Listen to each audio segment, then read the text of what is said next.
지난 한 주간 동안 다들 평안하셨어요? 네.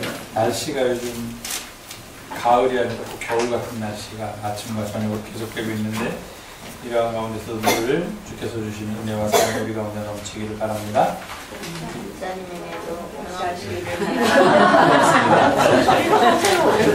같이 기도하시고 하나님의 말씀 나누겠습니다. 우리를 사랑하시는 주님, 오늘도 우리와 함께 하셔서 우리를 부르시고 주의 은혜와 사랑을 예배하게 하심을 감사드립니다. 이 시간 저희가 특별히 주의 말씀에 귀 기울이는 시간이오니 주께서 우리의 마음을 여시고 우리가 양식 하나님의 뜻을 분별할 수 있는 은혜의 시간이 되게 주께서 도와주시옵소서. 말씀을 전하는 자나 듣는 자 모두 겸손히 주님의 말씀 앞에 무릎 꿇게 하시고 주의 사랑과 인도하심 가운데 말씀의 깊이 속으로 들어가는 귀한 시간 되게 우리 모두를 주님께서 주장하여 주시옵소서. 우리 구 예수님의 이름으로 감사하고 간절히 기도하옵나이다.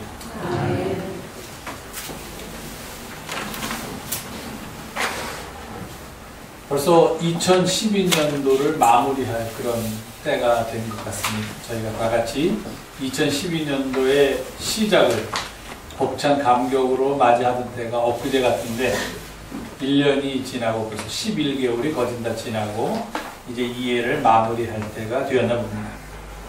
교회력으로도 교회의 달력에 의하면 새해의 시작은 1월달이 아니라 보통 11월 말이나 12월 초에 교회의 달력이 시작됩니다. 우리가 다 알듯이 주님께서 오심을 함께 기다리는 강림절의 시작과 함께 교회는 새로운 해의 시작을 맞이하게 되고 그리고 한 해를 향하여 나아가게 됩니다. 그런 의미에서 볼 때 추수감사주일은 보통 강림절 바로 전주일, 올해 같은 경우는 12월이 5주가 있어서 이제 12월 첫 주가 강림절 첫 주가 되지만요, 보통은 11월 마지막 주일이 강림절 첫째 주일이 됩니다. 그리고 그 전주일인 오늘 바로 11월 셋째 주일을 저희가 추수감사주일로 지키다 보면 교회력의 마지막은 하나님께 대한 감사로 마무리를 짓고, 그리고 교회력의 새로운 시작은 주님을 기다리는 마음으로 주님이 오심을 함께 준비하는 마음으로 시작한다는데 그 큰 의미가 있다, 이렇게 말씀을 드릴 수가 있습니다. 그래서 오늘은 올해를 마무리하면서 하나님께 감사의 예배를 드리는 그런, 교회력으로도 2012년을 마무리하고 또 우리의 삶 속에서도 하나님께 대한 감사의 마음을 한데 모두 예배를 드리는 그런 은혜의 날, 복된 날입니다. 사실상 따지고 보면은 1년 중 그 어느 하루 하나님의 은혜가 우리에게 미치지 않은 적 없다는 것 우리가 너무도 잘 알고 있습니다. 우리가 부르는 복음성가 중에도 지나온 모든 세월들 돌아보아도 그 어느 것 하나 주님 손길 안 미친 것 전혀 없네, 이런 찬양이 있듯이 우리가 사실 지나온 날들을 돌이켜보면 그때는 모르고 지나쳤지만 그 어느 것 하나 주님의 손길이 미치지 않은 날이 없습니다. 그럼에도 불구하고 그러한 순간순간마다 우리 인간들은 너무도 어리석고 이기적이고 자기만 아는 그런 아주 불쌍한 존재들이라서 하나님께 감사하지 못하고 넘어가고 그럽니다. 그러다가 뜻있는 사람들이 이래서는 안 되겠다, 날마다 감사하는 게, 범사에 감사하는 게 당연하지만 그렇게 하지 못하니까 해야 할 바를 하지 못하는 우리 어리석은 인간들을 위해서 그럼 1년에 하루만이라도 우리가 하나님께 감사해야 되는구나 하는 마음을 불러 일으켜보자 해서 만든 날이 추수감사절이 아닌가 저는 그렇게 생각합니다.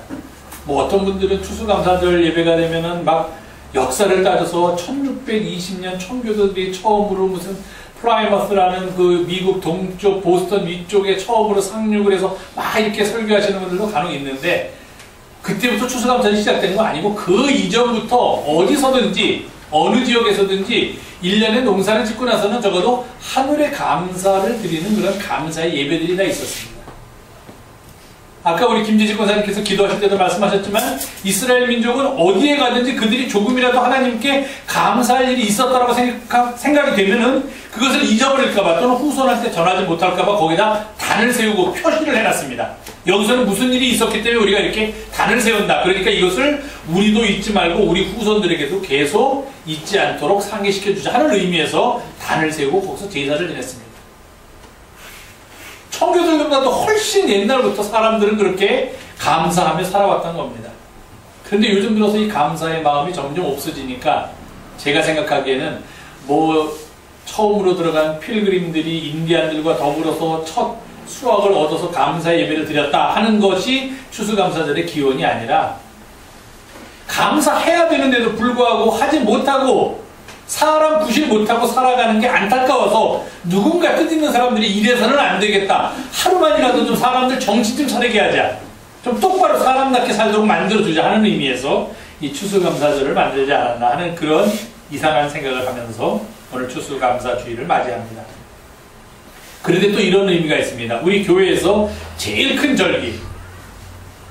절기가 두 번 있습니다. 자, 한번 볼게요. 리무진이라는 거 아세요? 리무진. 네, 리무진. 타보셨어요? 아, 저도 못 타봤어요. 네, 저도 못 타봤고 구경만 했습니다.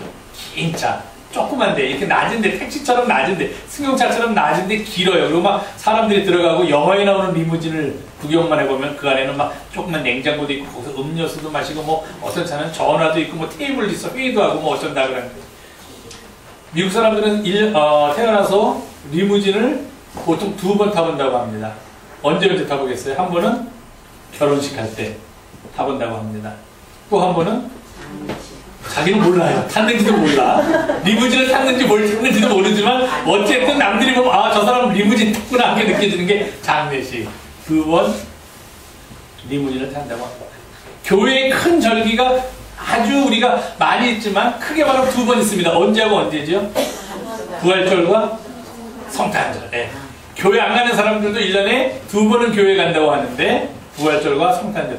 보통 한 해에는 1년에 두 번 가고 그리고 태어나서 세례 받을 때 한 번 가고 해가지고서 이제 한 번은 딱 정해져서 한 번 가고 그 다음에 매년 두 번씩 가는 사람들도 있다고 합니다. 서양에는요. 우리는 안 가지만. 그런데 따지고 보면은 부활절과 크리스마스, 성탄절은 다 하나님 편에서 어떤 일이 이루어진 거예요. 하나님 편에서 자신의 사랑하는 아들을 우리에게 주신 날이 크리스마스, 성탄절이고 그 사랑하는 아들을 우리들의 죄를 대속해주고 우리들을 구원해주기 위해서 십자가에 달려 돌아가시게 했다가 다시 살리신 날이 부활절입니다. 그러니까 우리 교회에서 크게 지키는 명절 크리스마스, 성탄절과 부활절은 따지고 보면은 하나님 편에서 어떤 일이 이루어졌던 날을 우리가 기억하고 축하하면서 예배를 드리는 겁니다. 근데 그런 의미에서 볼 때 이 추수감사주의는 하나님께서 우리에게 구체적으로 어떤지, 물론 농사도 잘 지켜주시고 우리의 삶을 돌보주셨다는 의미도 있지만 그런 일반적인 의미를 제외하고 만약에 특수한 의미를 부여한다면 사람들이 하나님 앞에 나아가는 날이지 하나님 편에서 어떤 일을 우리에게 해주셨기 때문에 우리가 그에 대해서 응답하는 날이 아니다는 겁니다. 그렇기 때문에 그 의미가 아주 더 중요합니다. 성탄절과 부활절은 하나님께서 우리에게 행하신 놀라운 일 때문에 우리가 하나님께 예배드리고 찬양하지만 이 추수감사주일은 우리 편에서 그걸 기억하는 겁니다.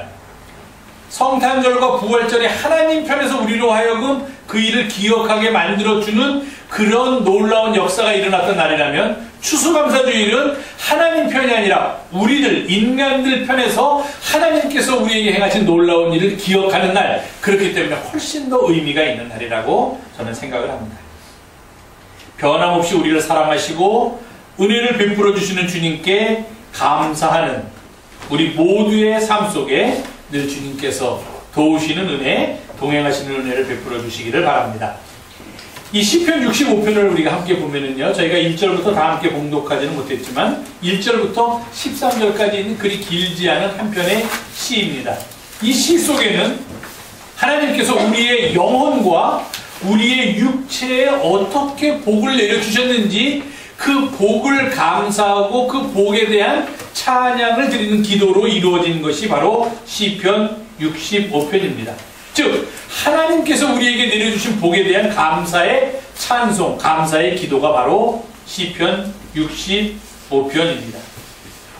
이 시편 65편의 시인은 왜 사람들이 성전으로 나아가는가 하는 것을 우리들에게 아주 잘 보여주고 있습니다. 왜 성전에 사람들이 가는가? 지금 말로 하면 왜 교회에 사람들이 가는가? 가야만 하는가? 가는가 하는 것을 잘 보여주고 있습니다. 1절에 보면 이렇게 얘기합니다. 하나님이여 찬송이 시온에서 주를 기다리오니, 찬송하기 위해서, 하나님을 찬양하기 위해서 우리는 교회로, 성전으로 갑니다. 사람이 서원을 주께 이행하리이다. 내가 하나님과 약속한 것을 이루어드리기 위해서, 약속을 이루기 위해서 성전으로 나아갑니다.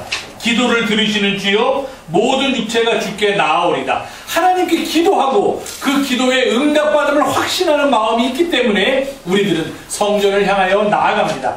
죄악이 나를 이겨싸우니 우리의 허물을 주께서 사하시리이다. 우리의 죄를 용서해 주심을 믿고 사죄의 은총을 바라면서 우리는 성전으로 갑니다.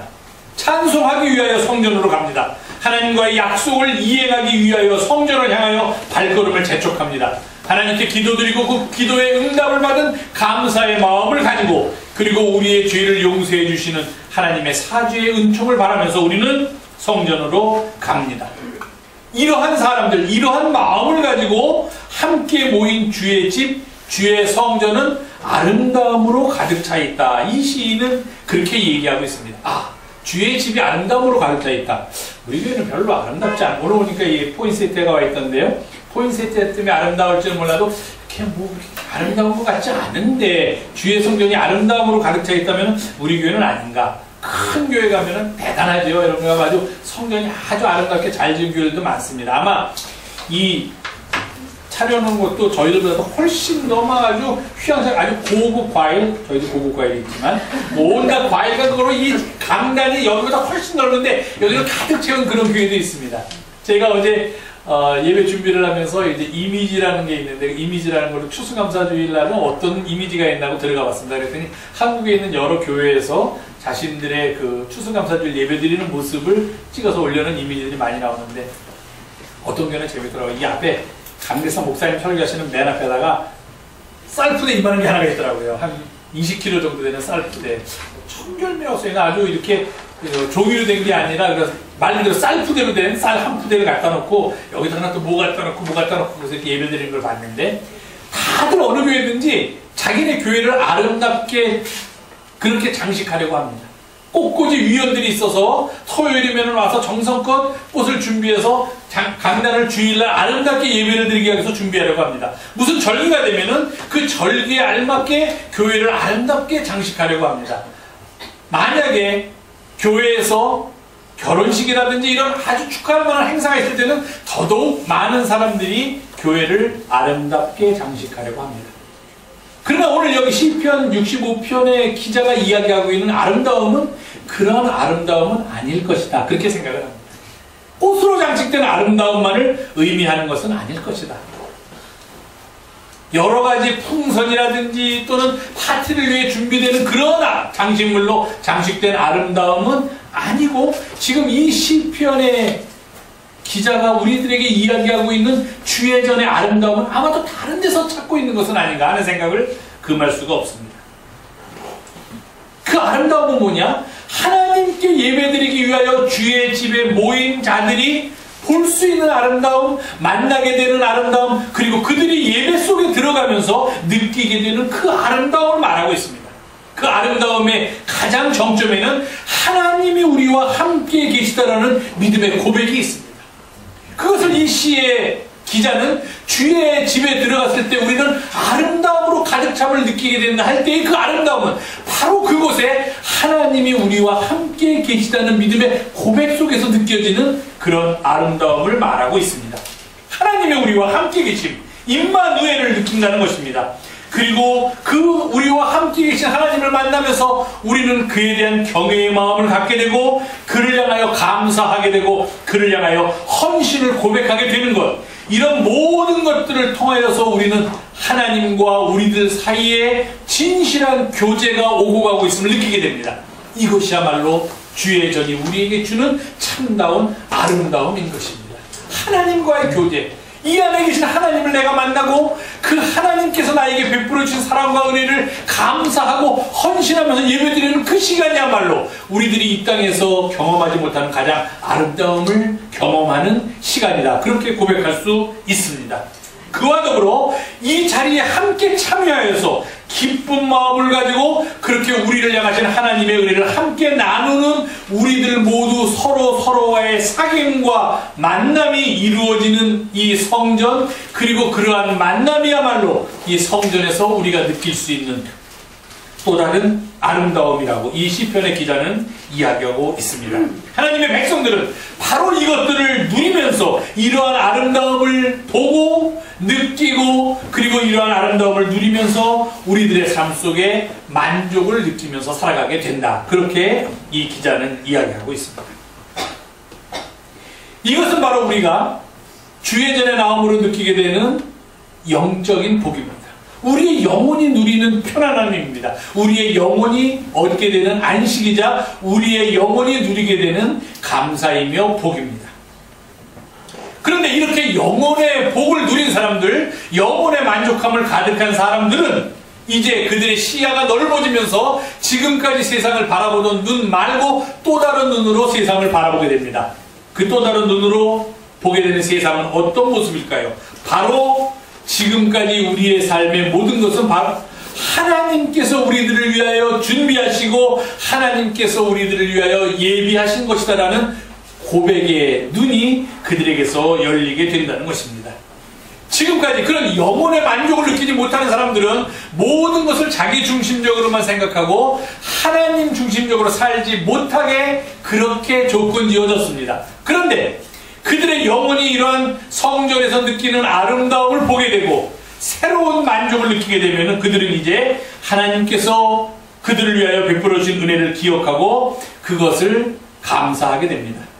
그 한마디, 아주 저는 이 시편 65편 이 문장이야말로 가장 멋있는 문장. 야, 어쩜 이렇게 멋진 문장을 생각했을까 하는 그런 감탄을 늘 하게 되는데요. 여기는 이렇게 얘기합니다. 11절에 주의 은택으로 한 해를 관씌우시니.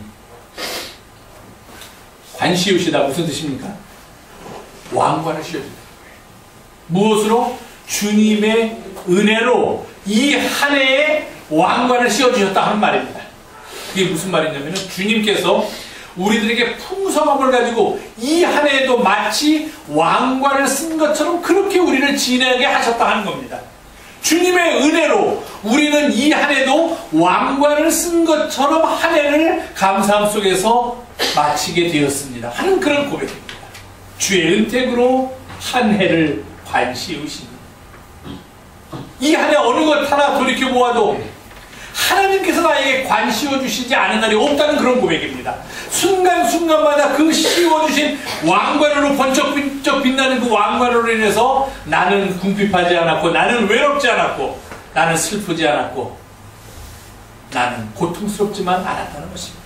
돌이켜보니까 주의 은택으로 이 한 해도 관씌워주신 한 해였다고 이 시인은 고백합니다.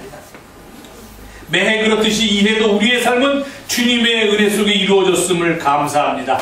그래서 이 시인은 이렇게 얘기합니다. 하나님께서 직접 땅을 돌보아 주셨다고 합니다. 하나님께서 직접 물을 내시고 하나님께서 직접 우리들에게 곡식을 주셨다.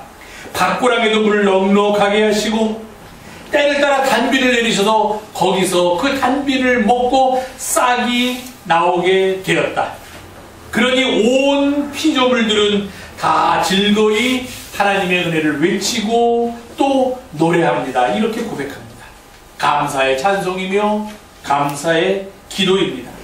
주의 은혜로 이 한 해도 또한 풍성하게 열매 맺고 초장에는 양떼가 덮여서 마치 양떼로 옷 입은 것처럼 양떼가 들판을 가득 채우고 있고 골짜기는 곡식으로 덮이게 되니 이 모든 것에 감사하지 않을 수 없다는 것이 바로 이 시인의 고백입니다.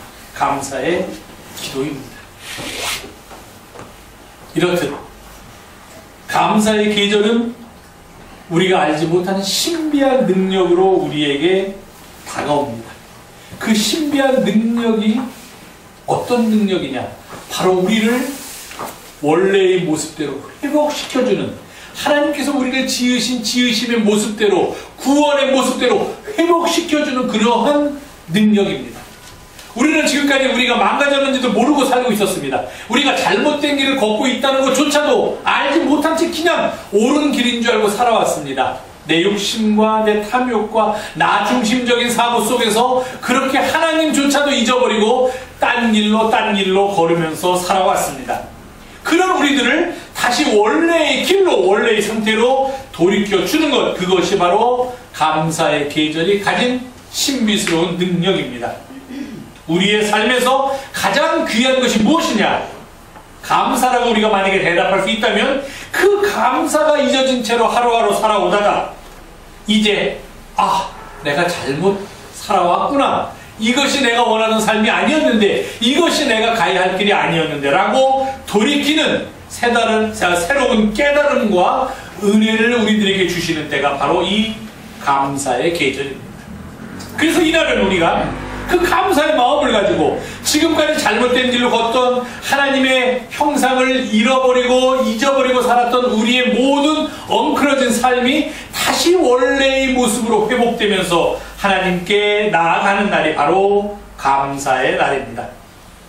시편 65편의 표현대로 한다면 찬송을 부르며 감사함으로 하나님께 나아가는 날입니다. 서원을 이행하려고 감사함으로 하나님 앞으로 향하는 날입니다. 기도의 응답을 기뻐하면서 감사하는 날입니다. 죄의 용서를 받음으로 하나님께 감사하는 날, 그날이 바로 오늘입니다.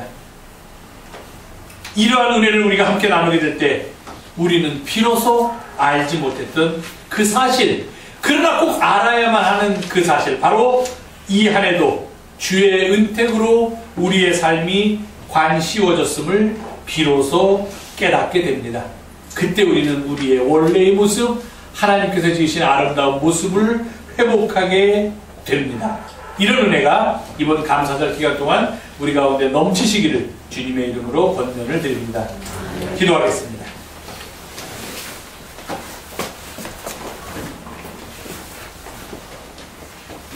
우리를 도우시고 사랑하시는 주님, 주님의 은혜와 사랑을 기억하고 감사하는 마음으로 이 땅에서 살아가도록 우리를 일깨워 주심을 감사드립니다. 이제 다시 우리의 원래의 모습을 되찾고 하나님 앞에 기쁨으로 나아가게 인도하여 주시옵소서. 우리 구주 예수님의 이름으로 기도하옵나이다. 아멘.